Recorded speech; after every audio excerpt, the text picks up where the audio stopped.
भाइयों बहनों, सोनभद्र जिला प्राकृतिक संसाधन की दृष्टि से उत्तर प्रदेश का सबसे समृद्ध जिलों में से एक है।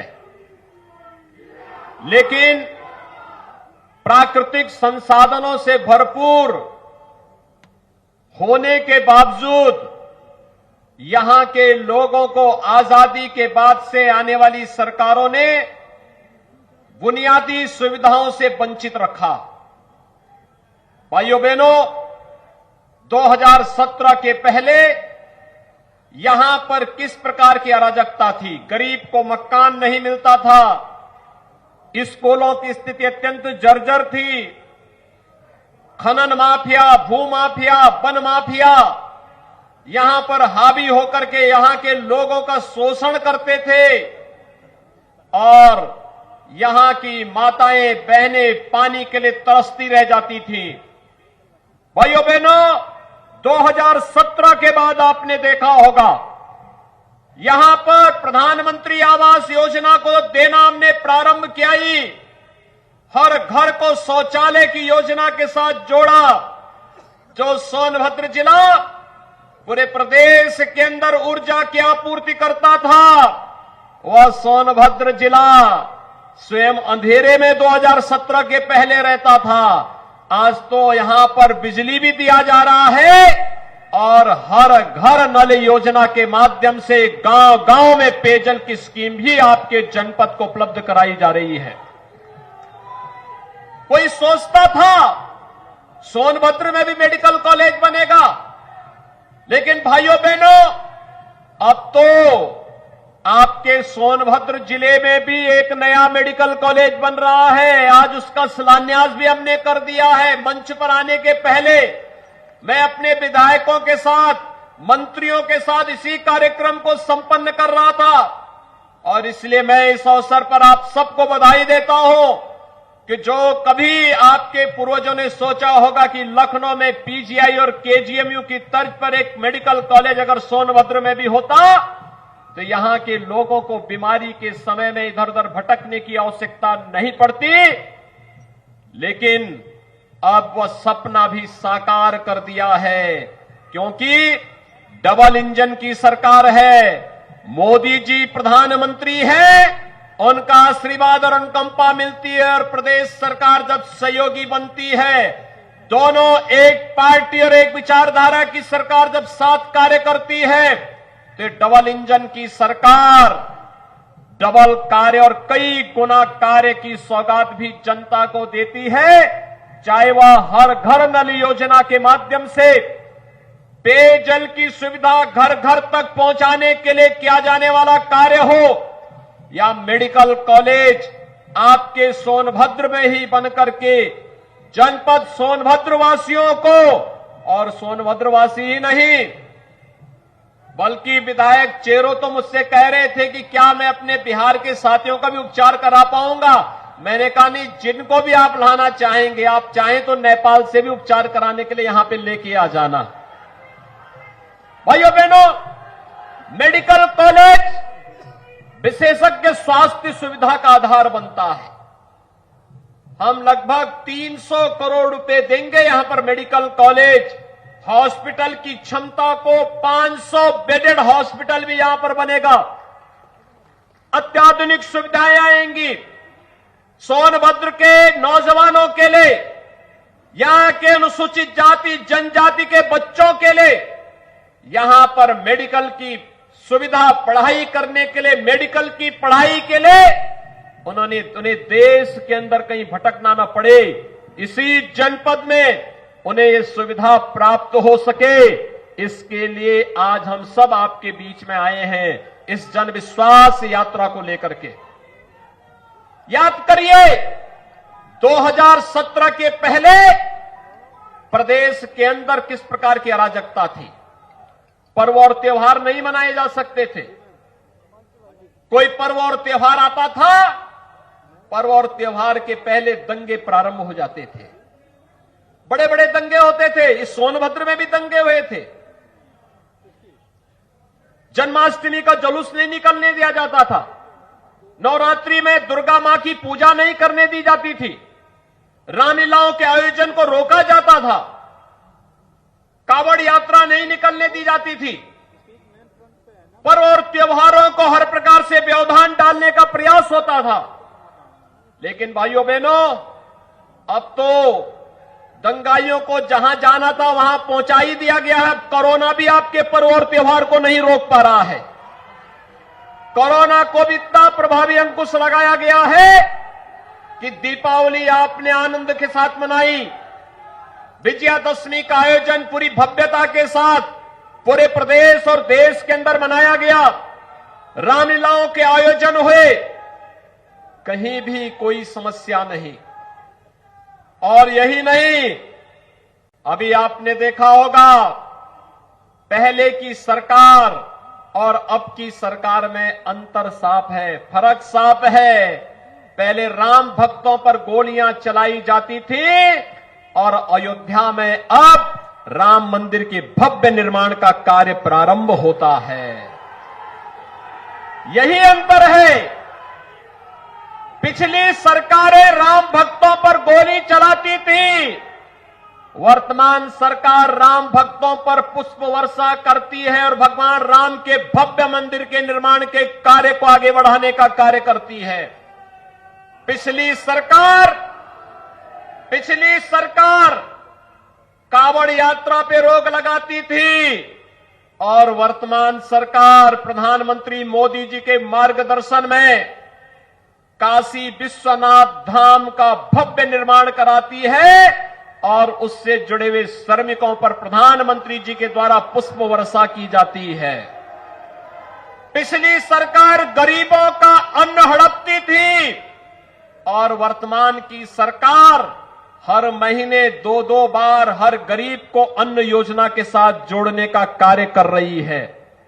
पिछली सरकार स्वास्थ्य सुविधा से वंचित करती थी, वर्तमान सरकार मेडिकल कॉलेज हर जनपद में बनाने की कार्रवाई को आगे बढ़ा रही है।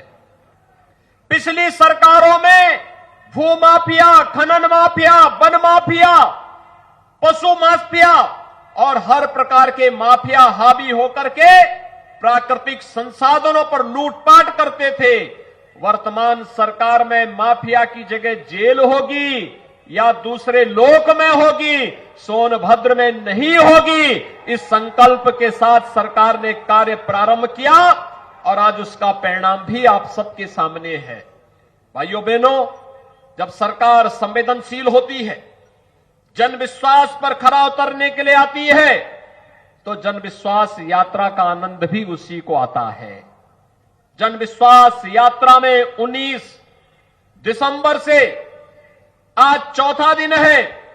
जिस प्रकार का जन सैलाब उमड़ रहा है, हजारों और लाखों की संख्या में जनता जनार्दन का आशीर्वाद 6 यात्राओं को पूरे प्रदेश के अंदर प्राप्त हो रहा है, ये पिछली सरकारों की अराजकता का जवाब जनता जनार्दन के समर्थन से दिखाई दे रहा है। मैं इसके लिए आप सबका अभिनंदन करता हूं और भाइयों बहनों, मैं आप सबको कहना चाहता हूं, सही सरकार जब आती है तो योजनाओं का भी आपके लिए सौगात लेकर के आती है।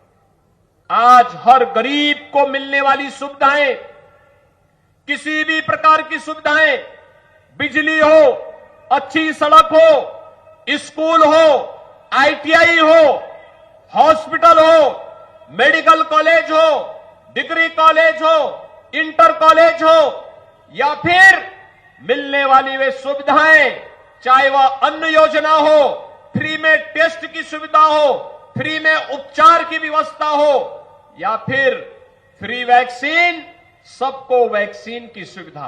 कितने लोगों ने वैक्सीन लगाया है यहां पे?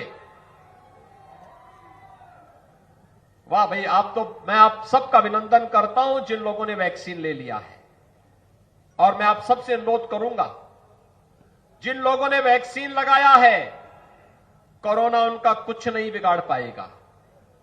अभी दुनिया के अंदर एक नया जो वायरस आया है, इसका कोरोना का, दुनिया के तमाम देशों को उसने पस्त कर दिया है।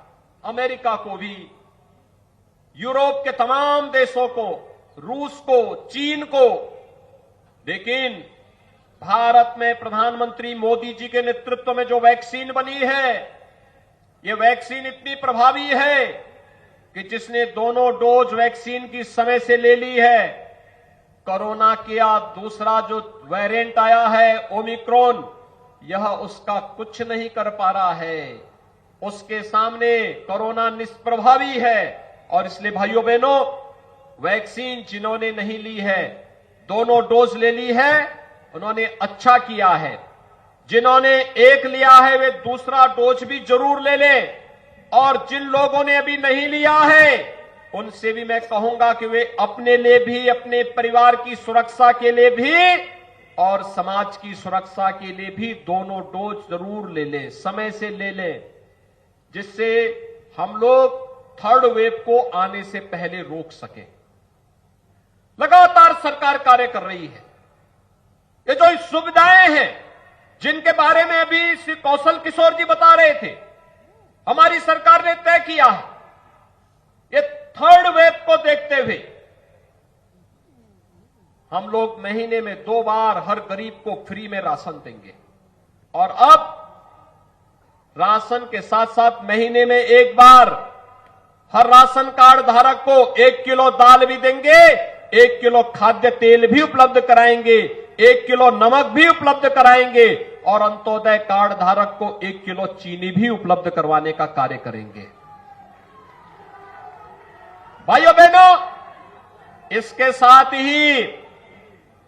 साथ ही जितने भी लेबर मजदूर हैं, श्रमिक हैं, वे श्रमिक चाहे वह रजिस्टर्ड मजदूर हो, चाहे वह अनरजिस्टर्ड हो, खेतीहर कार्य करने वाले श्रमिक हो, मनरेगा मजदूर हो, कुली हो, पल्लेदार हो, ठेला खोमचा रेहड़ी लगाने वाले हो, इन सबको भी अगले 4 महीने तक लगातार 500 रुपए हर महीने भरण पोषण भत्ता के रूप में अन्न योजना के साथ जोड़ने के साथ साथ 500 रुपए अतिरिक्त घर के खर्चे के लिए अतिरिक्त सरकार उपलब्ध कराएगी, जिससे वह इस तीसरे वेव को रोकने में भी अपना योगदान दे सके। सरकार ने यह भी तय किया है कि निराश्रित महिलाएं यानी विधवा महिलाएं, जिनको विधवा पेंशन मिलती थी, उनकी पेंशन की राशि को हम दुगना कर रहे हैं। दुगनी राशि उनकी स्वीकृत कर दी गई है। सरकार ने भी तय किया है वृद्धावस्था पेंशन प्राप्त करने वाले वृद्धजनों के लिए पेंशन की राशि दुगनी करके वह राशि भी उनको देने की कार्रवाई प्रारंभ हो रही है। दिव्यांगजनों की पेंशन की राशि को हमारी सरकार ने 300 से पहले 500 किया और अब 500 से हर महीने 1000 रुपया हर दिव्यांगजन को सरकार पेंशन देने का कार्य करेगी, जिससे किसी दिव्यांगजन को किसी के सामने हाथ फैलाने की नौबत ना आने पाए। और यही नहीं, कोरोना कालखंड में प्रथम और द्वितीय वेव के समय आशा वर्कर, आंगनबाड़ी, एएनएम, इन सब ने बहुत अच्छा काम किया। और ग्राम प्रधान ग्रामीण क्षेत्र में निगरानी समिति के अध्यक्ष थे। हम लोगों ने पंचायत प्रतिनिधियों के भी मानदेय में वृद्धि करने के साथ साथ उनके अधिकारों में भी वृद्धि कर दी है। अब उनके लिए अपनी कार्य योजना बनाने के लिए इंतजार नहीं करना पड़ेगा। गांव के विकास की कार्य योजना बनाई, पैसा रिलीज हुआ और विकास का कार्य धड़ाधड़ आगे बढ़ता हुआ दिखाई देगा। विकास का कार्य रुकेगा नहीं। उनका मानदेय बढ़ेगा तो वे आसानी से जनता को सुविधाएं देते हुए कार्य करते हुए दिखाई देंगे। हर ग्राम प्रधान को अधिकार भी दिया गया है, अगर गांव में कोई व्यक्ति बीमार है, कोई उसका देखभाल करने वाला नहीं, उसके उपचार के लिए तत्काल ग्राम प्रधान निधि से पैसा उपलब्ध करवा देगा। अगर कोई व्यक्ति दुर्भाग्य से मौत हो गई किसी की और उस व्यक्ति के अंतिम संस्कार करने की कोई व्यवस्था नहीं, ग्राम प्रधान को दायित्व दिया गया है, वह ग्राम सेक्रेटरी के साथ मिलकर के अंतिम संस्कार के लिए ग्राम प्रधान निधि का पैसा निकाल करके खर्च करे और उस खर्च की राशि सरकार उसको उपलब्ध करवाने का कार्य करेगी।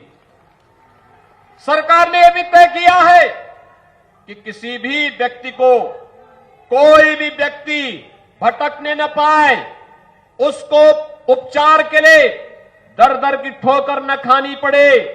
पहले ही प्रदेश के अंदर 6 करोड़ लोगों को हम लोगों ने प्रधानमंत्री जन कल्याण योजना के अंतर्गत आयुष्मान भारत की योजना से 5 लाख रुपए सालाना स्वास्थ्य बीमा का कवर दिया था।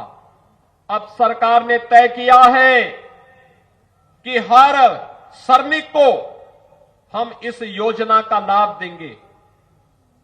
यानी उन 6 करोड़ लोगों के साथ साथ 3.5 करोड़ श्रमिक भी इस योजना के साथ जुड़ेंगे और सरकार आने वाले समय में आंगनवाड़ी, आशा वर्कर, एएनएम, रसोइया और जितने भी हमारे अन्य श्रमिक होंगे, स्ट्रीट वेंडर होंगे, इन सबको इस योजना के साथ जोड़ करके कोई भी व्यक्ति उपचार के लिए भटकेगा नहीं।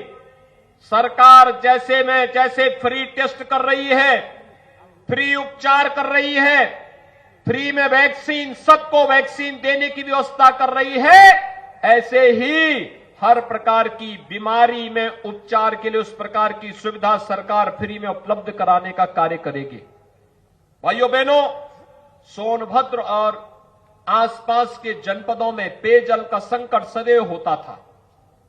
आज यहां पर हर घर नल की योजना प्रभावी ढंग से लागू हो चुकी है। हमारा प्रयास है कि मार्च 2022 तक सोनभद्र जनपद के हर गांव में पेयजल की स्कीम लागू हो जाए। और पेयजल की स्कीम भी केवल औपचारिकता के लिए नहीं, जो कार्यदायी संस्था कार्य कर रही है, अगले 10 वर्षों तक उस योजना के रखरखाव की जिम्मेदारी भी उसी की होगी। और यही नहीं, जो पेयजल मिलेगा, यह पेयजल भी आरओ का पानी होगा, केवल नाले और नदी का पानी नहीं, आरओ का पानी होगा। बोतल में बंद पानी से अगर आप इसकी तुलना करेंगे तो आपके घर में हर घर नल योजना से आने वाला पानी ज्यादा शुद्ध होगा। किसी भी बोतल बंद पानी से अच्छा पानी आपके घर में पहुंचाने की कार्रवाई केंद्र और प्रदेश सरकार कर रही है। और इसीलिए भाइयों बहनों, आज हम सब आपके पास आए आपसे कहने के लिए, एक तरफ जनता के हित में कार्य करने वाली सरकार, गरीबों को उनका हक देने वाली सरकार, विकास की बड़ी बड़ी परियोजनाओं को आपके जनपद में और प्रत्येक जनपद में पहुंचाने वाली सरकार, मेडिकल कॉलेज हो या डिग्री कॉलेज, आईटीआई और पॉलिटेक्निक हो या हॉस्पिटल के निर्माण को कार्य करने वाली सरकार। अभी तो हम लोग सोनभद्र में वायु सेवा से भी जोड़ने वाले हैं। यहां का एयरपोर्ट भी बहुत जल्दी का निर्माण कार्य पूरा हो जाएगा। यहां के हमारे विधायक और सांसद लगातार हमसे इस बारे में कहते थे, युद्ध स्तर पर कार्य चल रहा है और बहुत शीघ्र सोनभद्र का एयरपोर्ट भी प्रारंभ होगा।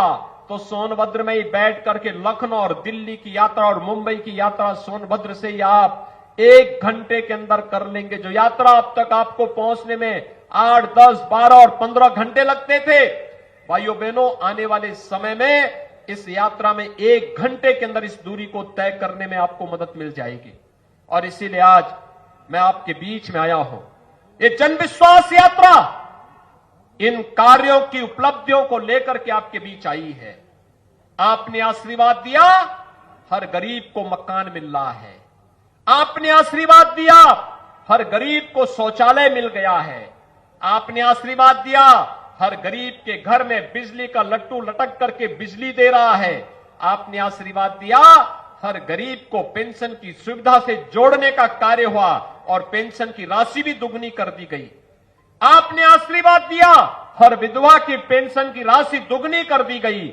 आपने आशीर्वाद दिया, इस सदी की सबसे बड़ी महामारी का सामना सरकार ने जनता को के जीवन को बचाते हुए उनकी जीविका को भी बचाने के कार्य के साथ बेहतरीन प्रबंधन का कार्य किया।